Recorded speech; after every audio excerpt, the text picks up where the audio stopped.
রাখতে হবে যে প্রতিযোগিতা ছাড়া কিছুই হবে না। ওই যে একটা খাতিরের লোক পরিচয়, চেনা পরিচয়, তারপরে এগুলো হবে না, এগুলো বন্ধ একদম।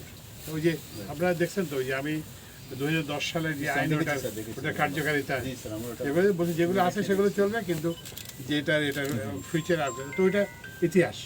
মানে ওই যে চেনা পরিচিত লোককে প্রজেক্ট দেওয়া টাওয়া, তারপরে একটা দাম টাম প্রতিযোগিতামূলক। আপনি ফ্লোটিং সোলার করতে চান, ফ্লোটিং সোলার কোথায় করবেন বলেন, তো সেখানে অন্যরা যারা করবেন তারা একটা প্রতিযোগিতামূলক করবে। আপনি যদি কম্পিটিটিভ ইয়েতে সস্তা এবং ভালো হন তাহলে সেটাই হবে।